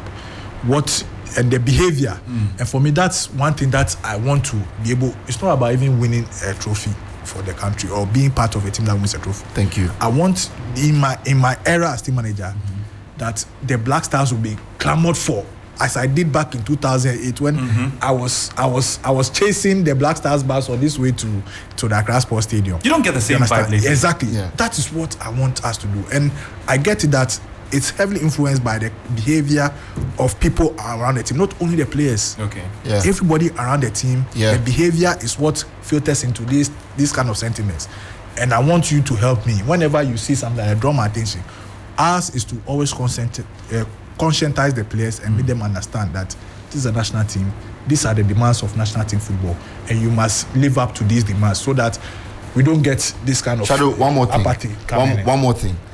There are several times that Thierry, you've had an incident like that where you traveled with the Black Stars to Zimbabwe, and you watch their game, you watch their training and everything. Sometimes you are literally the only Ghanaian journalist where the Black Stars are. South Africa and a few other places. And then I was the only person. And then they sack you from training. Yeah. They sack you. They are rude to you when they sack you. As if I'm against the Black Stars. They are rude to you when they sack you. Okay. And that's what I don't get. Okay. Because if you don't want me to come to training, I'm a human being. Yes. Talk to me. Yes. We don't want you at training today. Yeah. Yes. So maybe wait close to the bars when the players are coming, you speak to them. And you see, I understand that you can't have every media man in the training area. Of course. But when I'm the only person, I was in Abu Dhabi. I was the only Ghanaian journalist over there. And they sacked you. They sacked me. Yes, I was outside. The fact that you are the only person there doesn't necessarily mean. I'm not saying that I should be there. All I'm saying is that it is the way you make it seem. Wonderful. The rudeness is what I'm talking about. Because then again, I have a platform. If I come and sit on radio and I say these guys were rude, so exactly the people point. would listen, and then the disconnect with the Black Stars will be there. It will be there. It's exactly what I and like you said, the players are human beings, and you must also help us. What we'll do on our part is make sure that these things are minimized, if not completely eliminated. But it's also, you also have to help us in this regard. For instance, if official training sessions, the rules and regulations guiding training sessions, we should also abide by these rules and regulations. But like you said, I agree with you. Even if you are wrong, the way and manner we go about correcting these things, I mean, I don't mention this, but the national team. So please. No, don't do. Oh no, it's true. You see, it's not maybe pleasant I'll have at all. conversations with you. You understand? It's really not pleasant at all. Yes, but we don't hate the national team. Yeah. When we are close to the team, it is because we want people to know what is happening. Your sentiments are based on the fact that as a media house, as a media house, would have spent a lot of money exactly to send a reporter, okay, and we come and to think that of all the media houses you have, how many radio stations can you count in Accra alone? Yeah. Terry. And to think they were sacking me from the hotel lobby. The hotel lobby is a public space. The hotel lobby is a public space. They were sacking me from the hotel lobby. Considering the resources, it's not good. Jamil was sacking me from the hotel lobby. Maybe the hotel lobby is a public space. I can sit there if I want to. Calm down. Why are you sacking me from a hotel lobby? You might not know. Maybe they've contracted the whole hotel. It doesn't necessarily. They didn't contract the whole hotel. There were visitors in the hotel. But I get the import. At the World Cup, Lionel Messi will see a lot of journalists. Yes. Yeah. And then see Argentinian journalists. And then the way they even pick you out and even treat you. Bro, they will walk to the journalists and speak to them, and you can clearly tell you are not part of it. So when some of us are criticizing the Black Stars in a way they don't like, they should know that these are some of the things. These are some of the. Yeah, that's the thing. That's the point I'm making. Because of the personal interactions you have with some I understand. Look, I've been in the same situation before, so I understand perfectly. But I'm saying that it's good that we are getting this feedback. We'll try as much as possible to conscientize not only the players but everybody around the team to behave in a certain way that will engender a lot of confidence amongst the general populace. But it's also incumbent on us as practitioners to also be very professional. And whenever there are infractions like this, please don't hesitate at all to draw our attention. I hope there's no political talk. But you know, it's not diplomatic. You know me. Shadow. You know me. Well, Terry, I want because the next time I'm close to the Black Stars, yes, I'll remind you. Yes, if something happens and you're not happy with, please. Terry, I want us to get to Dreams FC, but before that, I was actually yes. Just a quick question on the football DNA that has been launched. Our time is up though, but maybe we'll steal 10 minutes. Just 10 minutes. Now.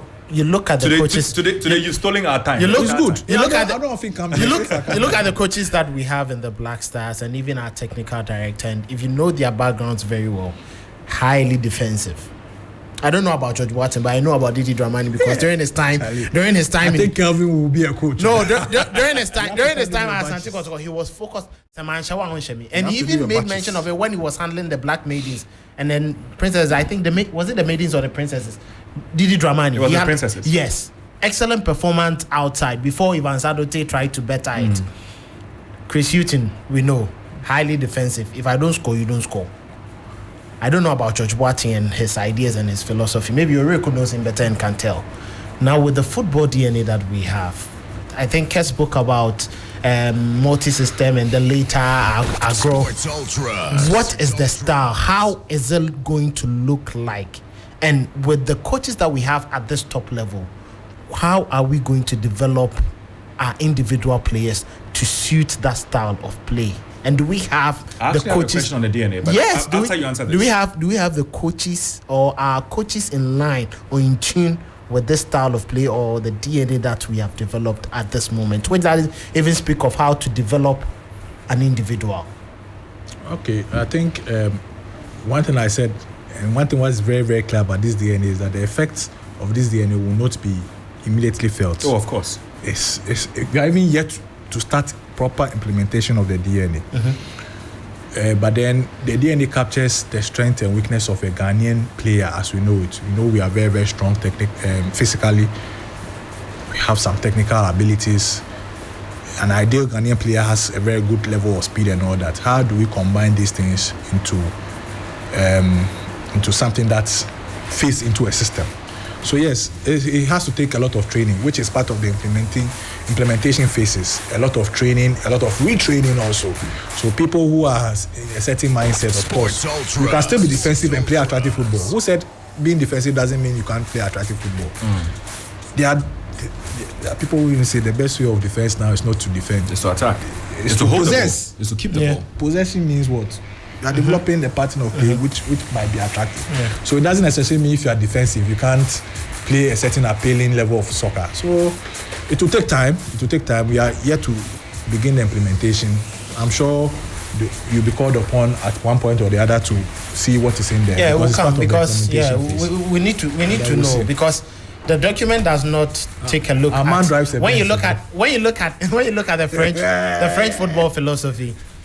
The play or development of a player starts from we are behind the defense. If you get the ball, can you stick to football? Yeah. If you get, can you stick to football? What do you drive? Can you stick to football? If you see a French player, life is good. The first thing is developing a player who doesn't want to lose possession. And even in defense, that ball should translate into attack. That is why you see a player like Eduardo Camavinga, even in defense, he tries to make an attacking progression with every ball that he has. But the football DNA is very silent on individual development. And I think that is one aspect we should critically look at. Okay. Because other than that, everything we are going to do will be an exercise in futility. One thing we should also learn and adapt, is the implementation of the DNA. What I know about DNA is something that's ingrained. Yeah. It's something that is imbibed in the particular system you are examining. Yeah. That's the DNA. Yeah. No matter what parts of the body you take, the DNA is there. Yeah. Football does not start at the Black Stars level. Unfortunately, football does not start at under 17 level. It doesn't even start with Colts football. Football will start in schools. Football will start with physical education, where Orieku would be in a hurry to run away from the RME class because there's PE, following, and is in a hurry to get there. We know that there is some correlation between GES, between the Football Association, as should be, and now I think we also, what your boss has done with the university and all that. I think that it should start with the schools. It should start at the primary, the JSS, the secondary levels, at whatever level we can start, because if you begin learning the DNA from that youthful level, because remember, that's where things stick. It is not when you are old and Fatal Isahaku feels he can shoot from 50 yards at every opportunity. Yes. In fact, the DNA obviously will start at a very, very young level. That's what the document sought to do. Okay, I'm hoping the implementation will start from there. And from 7-year-olds, 9-year-olds, different phases. Will it be taught in trainings. schools? Yes, that's the aim. Okay. That's why that's why I believe it doesn't successful implementation of this document doesn't only rely on the GF. It goes way beyond. It even goes to our local authorities and traditional rulers. Yeah. Places where have been earmarked for recreation. How do we protect them and make sure that these real estate agencies and those don't come? We know how we are losing our lands and all that. So it goes way beyond, and all of us must try and play our roles very well to ensure that we implement this. Okay. Dream sexy though. Yeah. You guys, first of all, congratulations. Thank you. How are you making Ghana proud in the African competition? We are going to do our best. Based on the level of resources and whatever we have, we'll do the best that we can. That I can assure you. We are trying to put together the team. The draw is expected mid-August for the Confederation Cup. Yeah. We pray that we get the kind draw. That doesn't take us to... In Africa, there's no kind draw. Oh, yeah, but... You get to that level and you should be ready for anything. Yes, of course, we are ready for... But, of course, if you get drawn against... I don't want to call them... you prefer Togo and Guinea to North Africa, at least. Yes, so we pray for... And, in this particular edition, there are only 2 preliminary draws. Okay. Yes. There's no third draw people draw from the Champions League. So it's going to be very, very tough. Hopefully we can get... What's your home ground? Oh, we put the Accra Sports Stadium as the home ground for the competition. Did you present an alternative?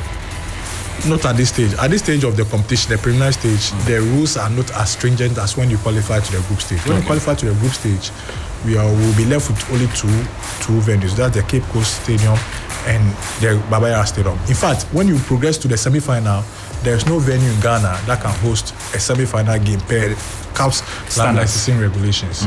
So we have a big problem. If a Ghanaian team qualifies to a semi-final of any... We can't play at home. We can't play in Ghana. How can we win? Because we do know at that... Alali went to Morocco. It's Alali. No, but it's Alali. It is Alali. We want to draw inspiration from Alali. but on a more serious note, we want to do well. But is it? But I mean, from what you say, isn't it a big problem? I mean, I know we are wrapping up. Isn't it a big problem that Ghana, the football powerhouse we call ourselves? Yes, I like that.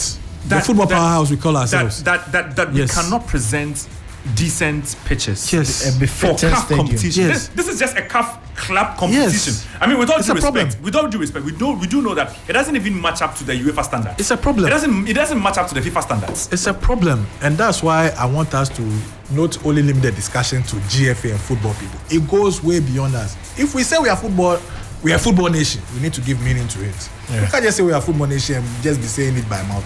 What shows that we are a football nation? Because we've won 4 AFCONs. Not enough. You're a football nation, you must be a football nation in all aspects. Your facilities, your playing, your resources, it must speak to you being a football nation. And that's what I want to conscientize all of us to think about. All right. We have to be wrapping up there. Well, yes, but last season there were several complaints about the Theatre of Dreams with regards to manhandling of football fans and some club executives, or do I say administrators. I'm sure some came to your notice. Yes. How are we dealing with this to stop this? Because we vouched that hooliganism and then maltreatment of football fans and then people at the stadium should cease. As general manager of Dreams FC, how do you take this and how are you working towards that? You should have added that in those instances where you've highlighted at the Theatre of Dreams, we cause for the arrest of the people who perpetrated these acts. Okay. And that's where my problem is. It's new. Yeah. Hooliganism is everywhere, even in England. Yeah. It's there. What happens is that when it happens, the football authorities will deal with the football aspect of it. But it's a crime. A crime is a crime. If somebody comes in here and slaps me, it's an assault. We report to the police and then we prosecute as law requires. But here, I get the sense that here, people go to the football field and feel they are immune to the laws of the republic, and I think it's wrong. I think our security agencies must be up and do professional job. Once we are able to do that and get people locked up for these offences, it will filter through and then it will minimize it. In fact, my last question does Kurt still have a hand in the handling of Dreams FC at any level? He's a shareholder. He's still a shareholder. You can't change that. Yeah, he remains a shareholder, but he's not in active management position. Is this in any way impacting any decision at the national level, especially when it comes to the human resource appointments? I don't believe so. Do you think that you hold your position by virtue of the fact that you've worked with Kurt? I think so. Okay, yes. On that level, I think so. And I think it's very, very normal. For instance, with my relationship with you, if I chance upon an opportunity and knowing the attributes and I mark it against the demands of the opportunity, and I realize that based on my relationship with you, I got to know your capabilities and all, and I believe you can do it. Why not? I think it's very, very normal. Let's not be hypocritical about these things. It's very, very, very normal. But there's a thin line between the fair appointment and it being job for my boys. That's very true, and that's how come when an appointment is made, I just don't go look at the relationships. I first and foremost look at the person, the individual. Is the person qualified for the position in the first place? Does he possess the skill set and qualification to be in that position? Once that is satisfied, I go into, if the person is performing, I go into the performance of the person. Having been given the opportunity, is the person living up to the demands of the role? I think these are the critical things that we should be looking at, not mere relationship. Because if you are going to go to relationships, trust me, then nobody will work. Okay, so Shadow, based on what you've just said with the position as team manager of the Black Stars, what I think every team manager of any national team should have a technical background.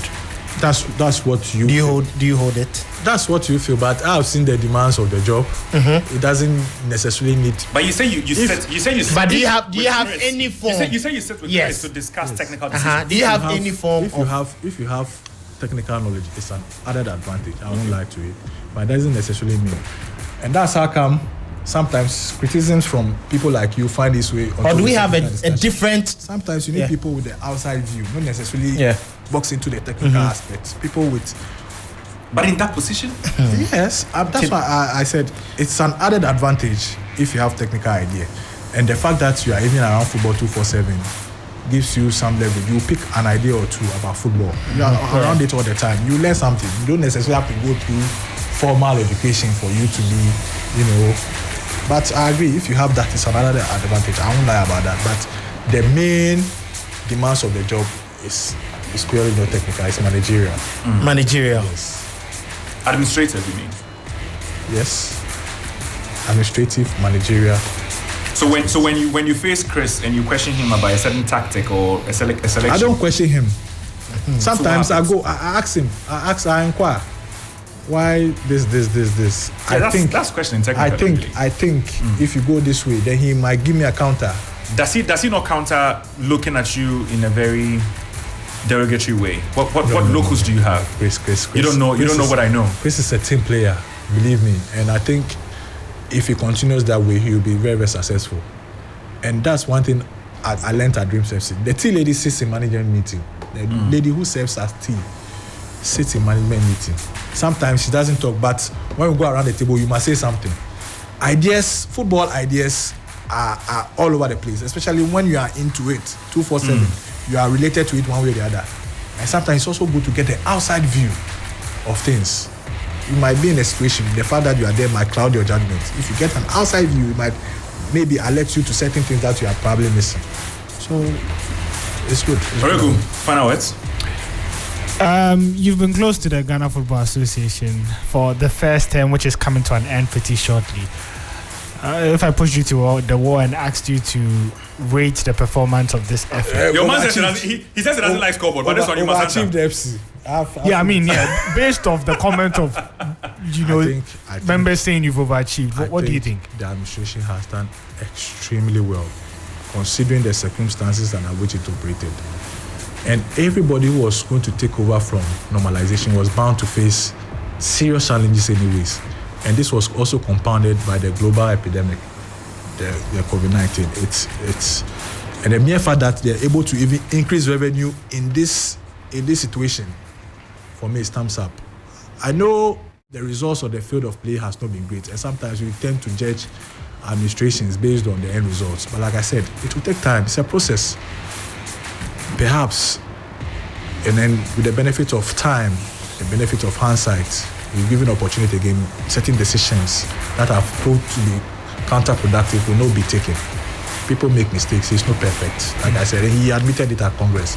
He was going to make people unhappy. When you're in position of leadership, you can't satisfy everybody. People will be angry at you, people will be mad at you, people might not understand you. But I know he has a very, very good vision for football. And that's why I support him. The very moment I have cause to believe that his vision is not in the best interest of football, I'll walk away. He knows this. And I believe with time and good counsel, he'll do well. You say with time, does that mean you're expecting a second term? I hope that he's given the opportunity because. But Ket sounded like he was bullying when he said he has files against other members, and if they keep criticizing, he is not going to do that anyway. Yeah. But he's only alerting them that, if I wanted to quote her, it sounded like, it's a very subtle way of threatening anyone. maybe when he comes to sit here, you cannot speak to that. I don't have the chance. Do you think it was a right statement to make? I don't know. To be honest with you, I don't know. The reason why would you have made those the reason why statements? I hesitate to answer, I've seen several situations where if I had the benefit of the behind the scenes information, I would not take a certain position. So I try to refrain from this. In his shoes, would you have made those statements? I don't know. I don't know what is it right or wrong from wherever you sit. That's what I'm saying. I'm not properly briefed on this particular issue. Maybe what he's saying might be a statement of facts. At Congress? I'm not saying of all places. That's what I'm saying. It's a meeting of the family, the football family. I think if there's any better place, and he said it before, Congress is where you can even spit in his face, where he will even accept it, because that's where we have to dirty ourselves, in quote, rinse ourselves properly and come out strongly. If there's any damning thing to be said about football, I think that's the best forum. So why didn't you discuss the national team there? Because it's not on agenda. It wasn't. There are several other avenues where these things are discussed. You understand? The national team is the not poor on performance agenda. of the national teams wasn't prime. I'm not saying it's not, that's what I'm saying. There are other. Congress is only the ordinary session of Congress happens once in a year. Are you saying we have to wait once in every year to have a discussion on national team? There are other opportunities where we engage on these levels. Mm-hmm. It's an ongoing thing, and I think that's the most important thing. So we discuss. We discuss. Right. Okay. If it happens, we discuss. Mm-hmm. Yes.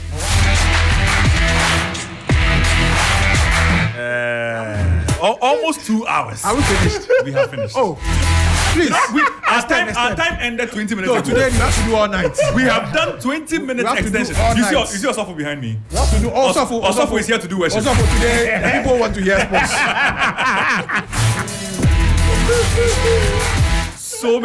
So many things I wanted to discuss with Aminu Shadow here. Good. It was. I'm very. Look, we are in this together. Mm-hmm. Okay, we are in this together. We have to put our shoulders to the wheel. Mm-hmm. We are not in the best of times. Yeah. But I can tell you from what I've seen. We're in the worst of times. No, I don't think. You don't think?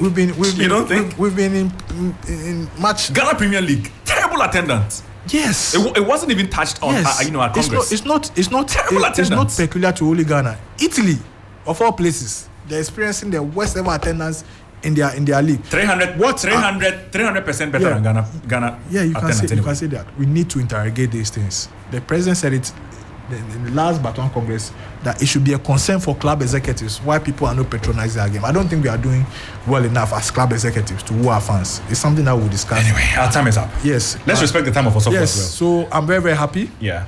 Let Ghanaians know that we love our football. Mm. We want to work and we want to succeed. But before we succeed, we must make efforts. We must put in the necessary funding. It requires all of us. We just can't be spectators and just be speaking. It's bad. Mm. We need to start working and stop the talking and do the work. Okay. If talking is part of the work, no problem. But we have to do the work. Okay. All right. So we've been in conversation with Aminu Shadow, and he is. See, already people are even insulting me on Twitter. It's normal. It's normal. Aminu Shadow has been speaking on everything Ghana football as it is, and obviously. Touching on quite a number of the issues. I've been in the studio with Yao Fosula Abi, Kelvin Oswansa, Aniela Alote, who left us earlier, and then Oreku Ampo for the shake for the day. And this has been Sports Ultras, bringing you everything Ghana football in this edition. Unfortunately, we couldn't touch on the transfers and any other thing, but we promise that next week we'll bring you, full details of